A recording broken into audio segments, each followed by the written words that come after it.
Switch to speaker view. Excellent. Perfect. I recommend everybody switches their views to speaker view. Welcome to Speaker Series, Peterborough Chamber of Commerce. Of course, we've got MicroAge, Amy Simpson, and Jessica Erickson. Jessica Erickson from MicroAge Peterborough Whitby. And you know what? I'm not going to hold up this train. Let's start talking tech. They'll share screens. We'll also record this. So if you've missed anything, you can rewatch it again on social media later. So right over to you, Jessica and Amy. Thank you for joining us today. Thank you so much. I'm glad to be here. Jessica, I guess I'll say a few words before you take over.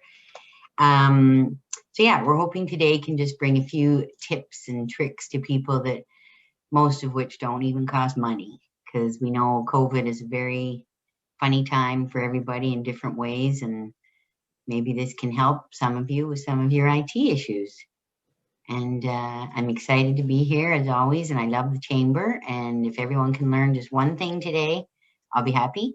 And there's something kind of fun Jessica will be doing. It's a little phishing exercise. So we'll just see how good we all think we are at noticing when something is bad on email. So that's all I'm going to say for now. And Jessica, over to you. Awesome. Thank you, ladies. I'm just going to go ahead and share my screen here. Okay. We're going to start the slideshow. I hope everyone can see that okay. I can't see you guys, so you'll have to let me know if it's not working for me. So yeah, let's dive in. Let's talk some tech. I am not seeing this slideshow there, Justin. Oh, okay. Let me try starting it a different way. Okay. And Jessica has been doing a lot of speaking, so I know it's not her. Anyway, just saying.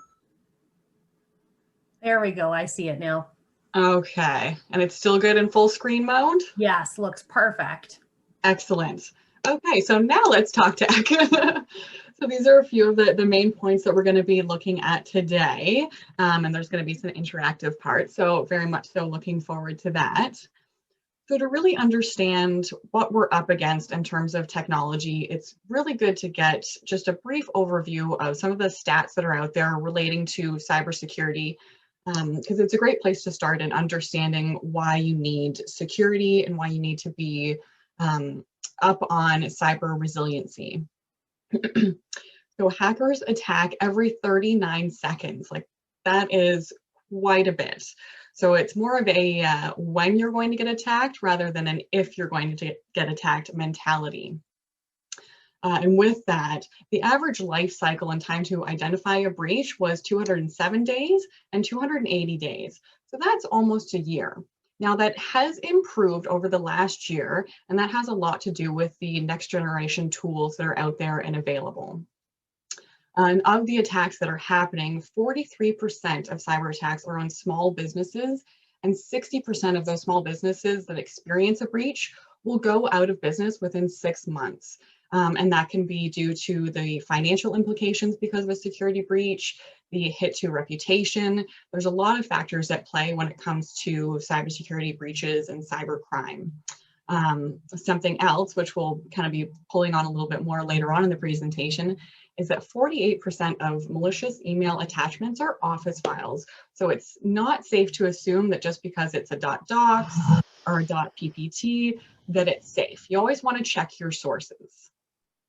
In 2018, so 3 years ago now, so we can assume that this number has gone up, but at that point, 93% of malware was observed as polymorphic. And what that means is that it was actually smart enough to rewrite its own code to get around your traditional antiviruses. So that's very, very scary. But we've got a solution for that, don't you worry.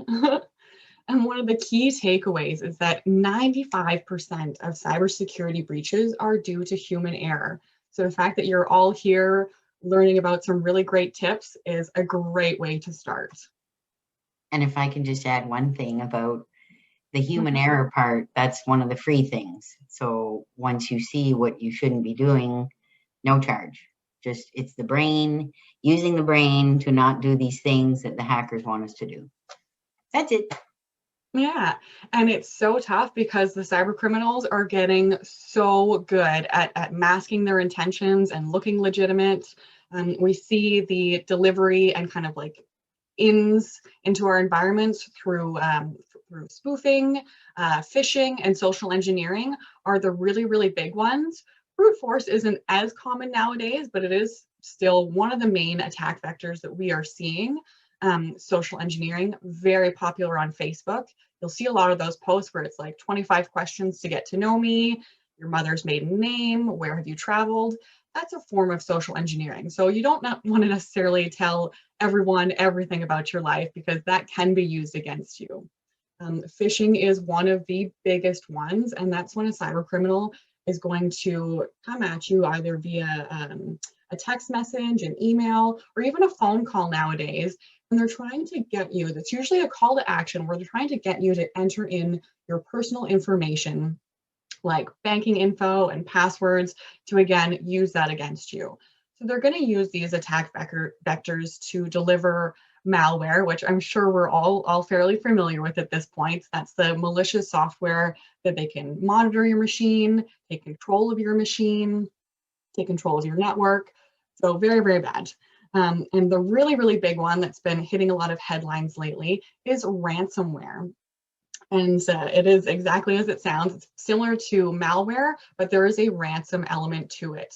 So they can hold your computer ransom, your network ransom, your database ransom, either asking you to pay money or to further proliferate their malicious intent. And there's some really great tools out there to help mitigate against ransomware attacks. But again, we'll dive into that in a little bit.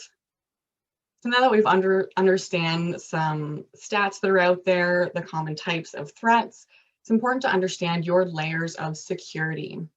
And that first layer is going to be a dark web scan. And this is an invaluable insight into what personal information related to your business domain is available to cyber criminals on the dark web. So a great place to start just to see if you've already been compromised. Your next layer is going to be a firewall, and that is your protective bubble. It differs from a router, whereas a firewall has far more extensive security features built into the hardware, and you want to make sure that's up to date. And our next layer is our endpoint detection and response. I get really excited when I'm talking about the EDR as it's commonly referred to, but I will dive into that right after this. And our next layer is making sure that your patches and updates are kept on top of. I know we're all guilty of seeing that little pop-up window in the corner of our screen saying, hey, Windows has an update. And more often than not, we usually say, ignore, I don't have time for this. But it's very important to keep those up to date because 9 times out of 10, the software company is going to be releasing those patches to cover up a vulnerability. So very, very important to stay on top of those. And of course, educate, which is great that we're all here learning all this wonderful stuff. So as Amy mentioned, your human firewall is so important. So you want to make sure that as team leaders or as team members, you want to stay educated on what's going on in the cybercrime world, just to make sure that you have the best tools and know-how in place to help mitigate any of those threats. And a backup. And Ed says that he loses sleep over this. And it's totally understandable because if you don't have a backup and you are ever breached, or if there's a environmental disaster or hardware disaster, if you don't have a backup, it makes it extremely difficult to get your business back up and running in a timely manner or at all. You could just be starting from scratch. And of course, each of these layers has its own like little element in a perfect business security package. But you want to have a buddy system. You want to have as many layers of security as possible so cyber criminals are hitting as many roadblocks as possible because no one solution is absolute in protection. I have something to say. Yeah.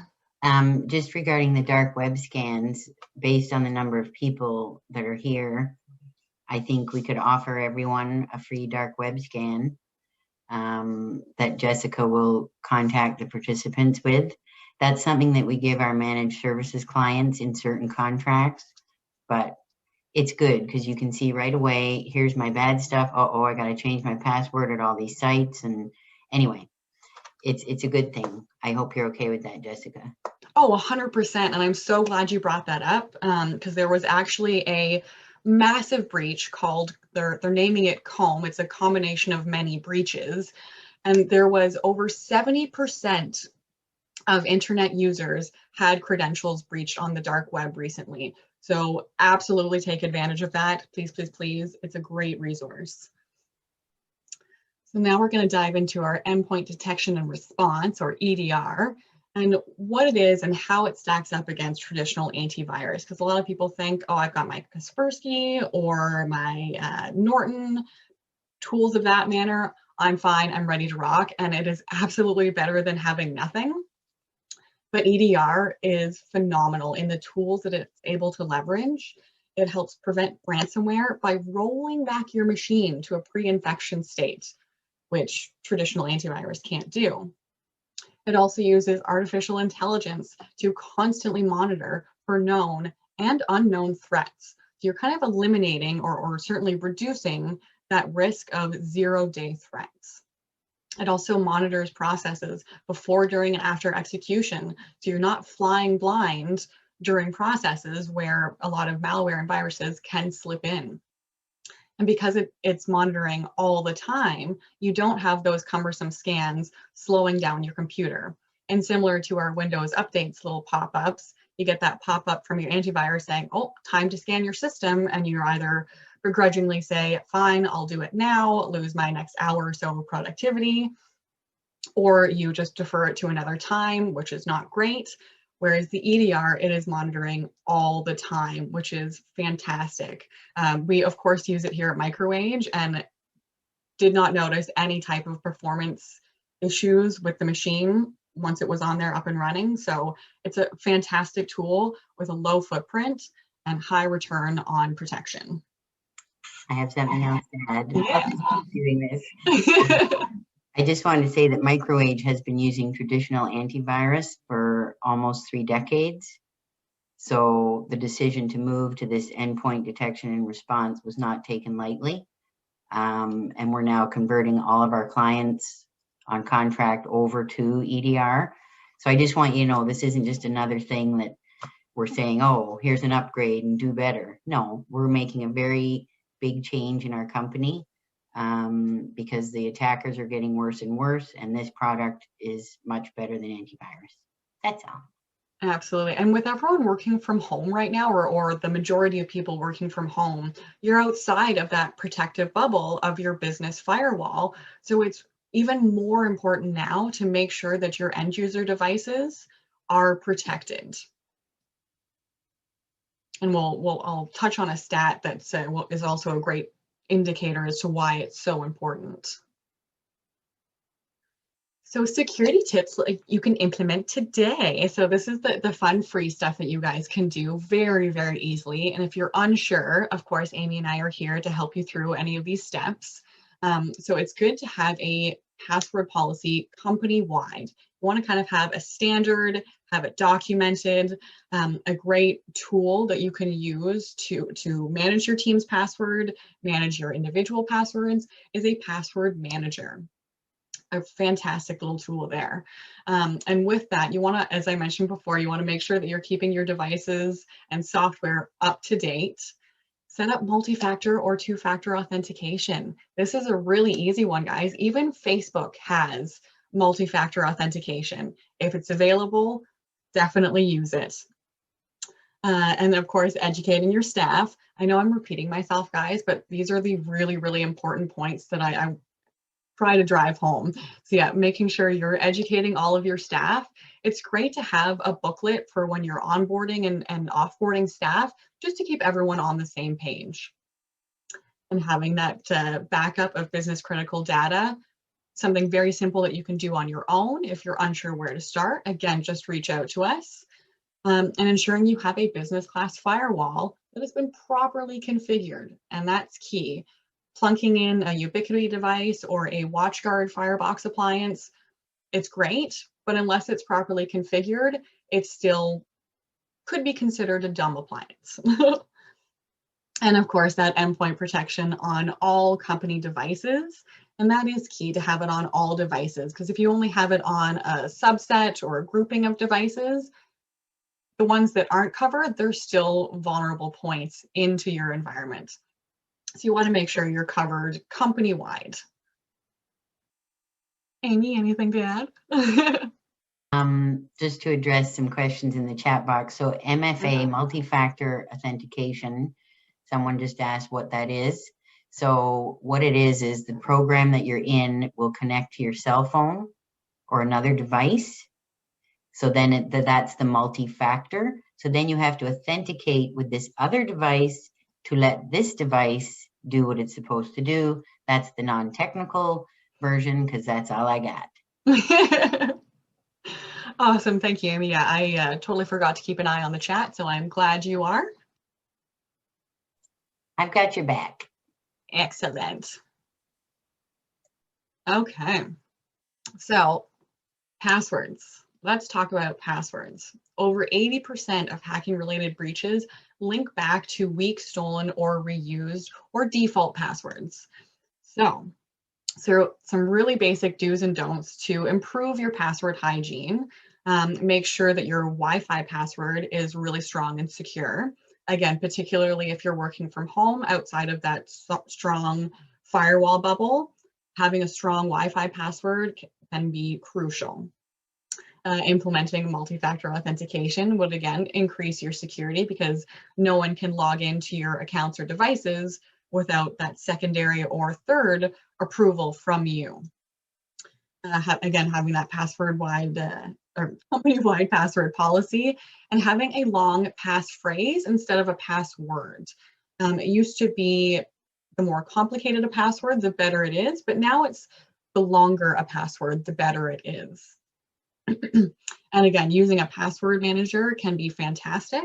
I personally use LastPass and I love it. It's got a great free tier, some of the strongest back-end encryption and security to keep your stuff, all of your stuff protected. And our don'ts, as I said, you do not want to reuse the same or similar passwords. And similar passwords, even if you've got like your high school locker combination and you're like, no one's going to guess that, you still want to make sure that every password is 100% unique. Same with your usernames. You want to make sure that those are unique as well. You want to change those default usernames and passwords. A lot of companies that do smaller appliances like consumer-based routers and whatnot, a lot of them will have the same admin passwords. So you want to make sure that you're changing those to be strong and unique. You also don't want to share your login or secure credentials. Please don't put your credentials on a sticky note on your device. And don't store them in plain text. And make sure that your work device is only used as a work device. We don't want to be showing up on professional Zoom calls as a cat, like I'm sure we've all seen. So you want to make sure that your business device is for business only. And if you're going to use a password manager, make sure that your master password is these longest and strongest that it could possibly be, because that is the key to your whole cyber world, all of your credentials. So if it's not strong, if someone gets in there, then they've got all of your credentials. You want to make sure that that is extremely strong, and make sure that your password manager is also set up with multi-factor authentication. More on the, keeping your device, business device for business purposes only. You want to have your email separated that way as well. So use your work email for only work-related things, and use your personal email for only personal things. It might be beneficial to actually have a third email address in the mix that would be considered kind of like a spam email. So you use that to sign up for promos and discount websites and things like that. Websites or apps that are common or known for being breached, you want to make sure that you've got kind of a spam email set up separately for that as well. And that's a good place to start for your password hygiene. But what about working remotely? Because as I said, a whole lot of people are working remotely right now, and the number of reported cyber crimes increased 300% last year. That is a phenomenal increase. I think probably one of the largest increases ever seen in cyber crimes. And the main contributing factor to that is the fact that people are working remotely on unsecure networks, leaving their computer open for their kids to use. There's a whole lot of factors at play there. So some really basic do's and don'ts for working remotely. Some of them do overlap with our password do's and don'ts. You want to make sure that your antivirus or next-gen AV or EDR is current and up to date. If you can connect back to your office through a secure VPN or virtual private network, definitely do that. If you have the opportunity to have a business class firewall at home, fantastic. If it's in the office, just make sure that you are keeping that up to date. Even when you're out of the office, if people are connecting back to it, if it's not up to date, again, there could be vulnerabilities and risks there if it's not. Install your updates regularly if they're not managed. And of course, we've got the implementing multi-factor or two-factor authentication as well. And our don'ts. Again, don't let other people use your work computer. Check your emails very carefully before you're opening them or clicking on any weird links. We'll dive into that a little bit more in a moment. Again, don't reuse those passwords or usernames. And make sure your credentials are stored. Oh, clicking forward there. Make sure your credentials are stored securely and not shared with anyone else. I know, guys, a lot of that is repeated from the password hygiene, but that's how easy a lot of these steps are. And the phishing. So this is a really, really big one. As I was saying at the very beginning, phishing attacks account for over 80% of cybersecurity incidents, and 88% of organizations worldwide experienced some type of spear phishing attempt in 2019. And again, it's pretty easy to assume that that number is just increasing. So how do you know if an email is legitimate or if it is phishing? It is incredibly hard to tell sometimes. Cyber criminals are getting very savvy at making their stuff look legitimate. So here are some really easy questions that you can ask yourself if you're not sure if an email is legit. Do you recognize the email address? If you do, is it an unexpected email, maybe at an unexpected date or time? Does the subject matter fit the content of the email? Does the email have a link? Should it have a link? Does the link make sense? If you're unsure about a link or an email, just put your cursor over top of it and you'll get the plain text link at the bottom left of your screen usually. And that's a great way to kind of view the link without actually clicking on it. If the link includes unusual characters or numbers that seem out of place, that's also a red flag. Another great question is, should you even be receiving that information? I get emails from Netflix all the time asking me to update my account info, and I don't have a Netflix account, so I definitely should not be getting that information. So that's a good indicator that it is phishing. And is there an attachment? And is the attachment in a weird format? So really, really basic questions that you can ask yourself. But if you're ever in doubt, contact the sender through known legitimate means to make sure that the message that you are receiving is legitimate. And use an up-to-date, properly configured spam filter. That can be a great tool in just cutting down the amount of phishing emails that even hit your inbox. Amy, anything to add before we move on to the fun stuff? No, I have one question, but we'll do that at the end. Okay. Okay. So everyone, prepare yourself. I've got a skill testing question. Do you think that this email is legit? And do you want people to put their answer in the chat? If you feel comfortable, you can absolutely plunk your answer into the chat. If not, maybe just think about it yourself. I'll just give it a moment. We'll give it a minute and just try and look closely at what you're looking at. And this is a familiar email that I'm sure everyone's gotten if you're on LinkedIn. Yeah.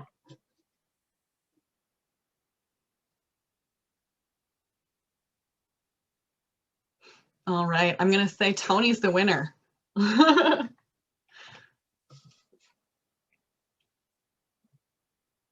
Oh.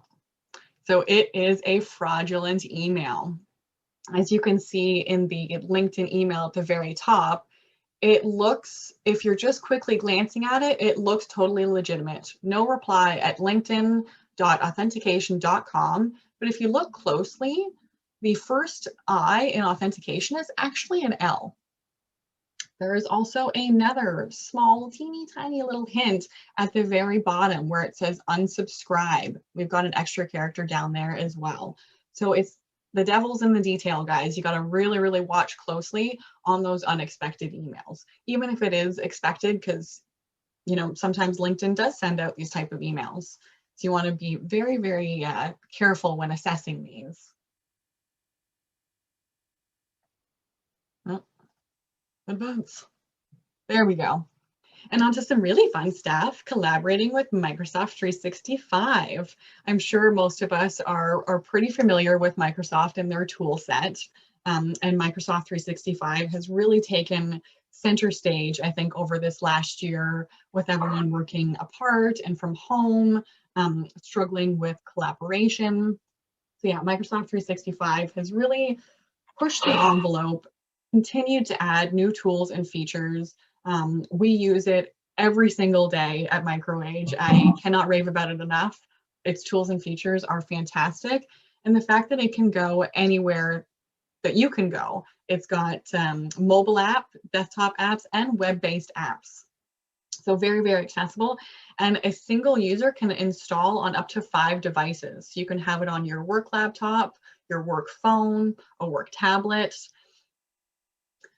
So very, very versatile that way. And with the subscription service of Microsoft 365, you get all of the latest features and updates, which is fantastic. So you're never left behind on feature sets or missing anything. And of course, collaboration with Teams, OneDrive, and SharePoint have again really taken center stage this year. And all of the plugins that is offered through Teams in the Microsoft Store are phenomenal. My favorite one is Tasks by Planner as a free plugin. Really, really great for teams and team leaders to keep everyone on the same page in terms of projects or training. Fantastic tool there. Teams and SharePoint are included with Microsoft Business Basic, Standard, and Premium, if you're interested in any of those. And with Microsoft 365, it's important to understand the tools and the features, but it's really important to understand the Microsoft user agreement as well, because it is a shared responsibility model. And what that basically means is that Microsoft is responsible for their infrastructure and their uptime and availability to the platform, but you are solely responsible for your data, malware protection, internet connection, malicious actors. So if someone purposely deletes something or accidentally deletes something, you are responsible for that, not Microsoft. Their retention policy is also only 30 days. And in their user agreement, they actually recommend that you partner with a SaaS provider to further protect your Office 365 tenant. And an Office 365 tenant, can imagine it as an office as well, like a physical office where all of your Microsoft stuff is contained. Your emails, your Teams information, your SharePoint information, all of that is housed in your Microsoft tenant. So you want to make sure that that is properly configured and properly protected, because Microsoft is phenomenal, but there's only so much that they can do with their tool sets to protect you. So you have to bring your own tool sets to the table as well.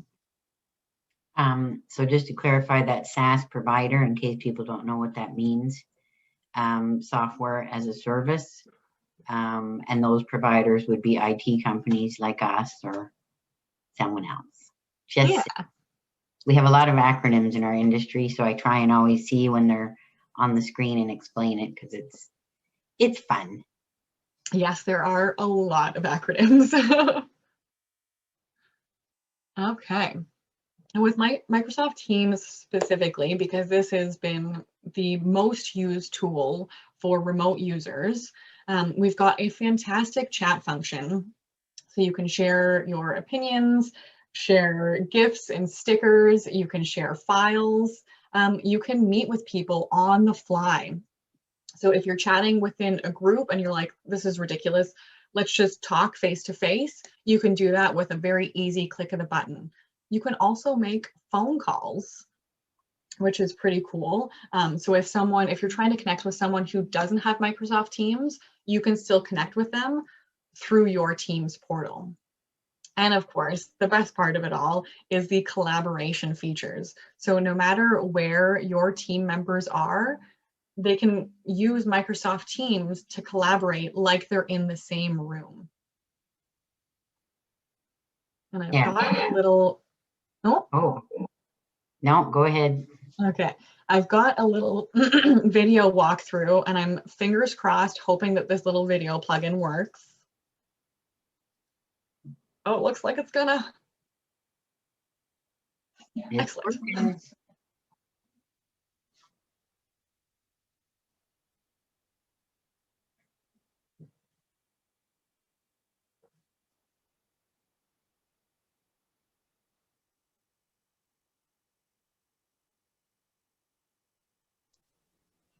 Jess, is there supposed to be audio with this?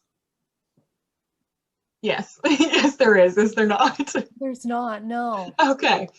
But I think it's just showing, you know, at a high level what Teams does. I don't remember what was on the audio. Do you, Jess? I do. I can kind of talk through it. Okay, let me just go back to a video. I thought instead of letting it play, I'll just flag you now. Yeah, thank you. And it's only 2 minutes, so don't freak out. Yes, it's very short. So this is going to highlight the Teams part of Microsoft Teams. And your chats can be broken down into these little subsections that you can name, have different channels. You can add and remove people very, very easily. And that's what this looks like. This is our conversations mode.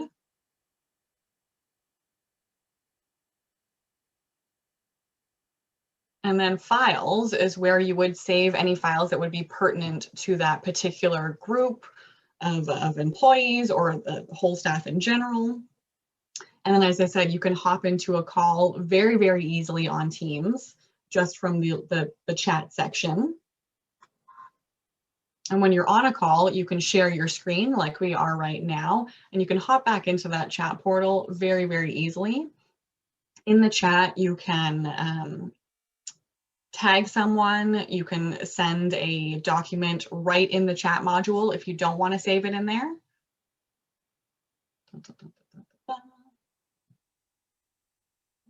Okay, and if you wanted to create a new chat, you just click on that little button right up at the top there and add in your people. You can give it a group name if you want, so it's easy to pull up and find later on. And the little icons that were just highlighted in the corner there, that's our call and video. And this is the call function. So again, so easy to connect with people on the fly, solely using Teams. And this is our meetings and calendar. And this does link up to your Outlook calendar as well. So you're going to be looking at the same thing across your whole Microsoft 365 environment.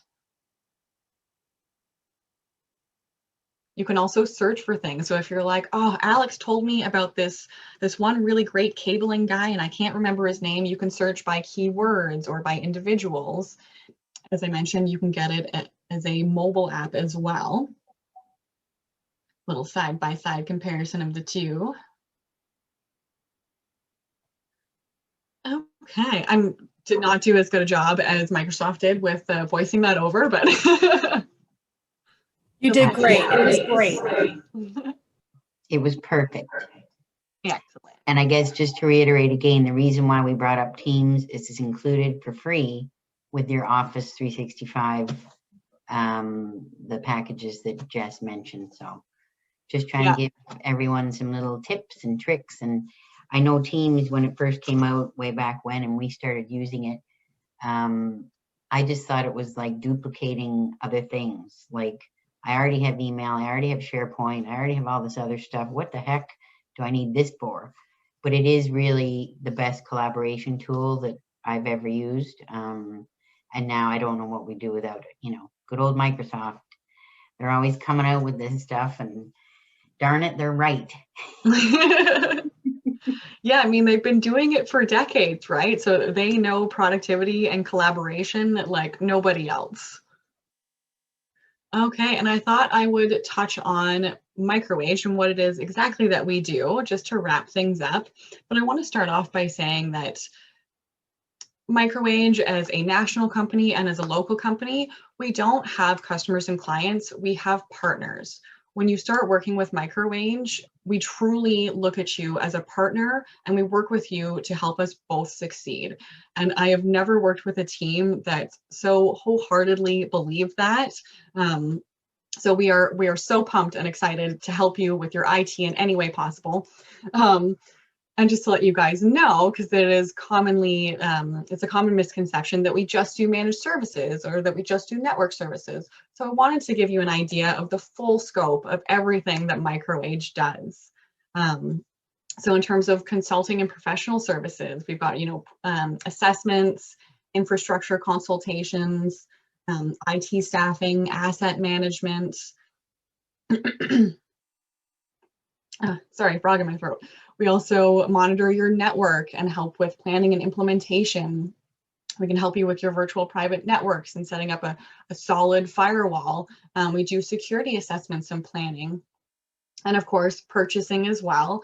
Hardware, software services, we can help you procure, I think, 99% of what's out there. We can help with your cloud infrastructure and licensing. Cloud is still fairly new and slow to adoption, but it is getting much, much better in terms of the offerings that are out there. We do also liaison with a lot of software and network companies on your behalf, so you don't have to. You don't have to be the go-between between like us and Bell or Nexicon. It's like, just let the IT people talk to the IT people, and we got you covered. And of course, supplies and consumables as well. We do all types of purchasing, not just computers and servers, but we can help you with toners and laptop sleeves and those type of things as well. And of course, I think the part that everyone knows about is our managed services. So we've got help desk, managed backup, on-site and remote support. Remote support obviously taking a front seat right now, and we also do ongoing maintenance. We've got our managed EDR and 24-hour critical support services to those that need it. So we've got our fingers in everywhere, IT. So don't hesitate to reach out, guys. That was a very good overview, Jessica. Excellent. I love working with you. And I feel very lucky to be a part of the MicroAge team. That is awesome. Good job, Jessica. Thank you so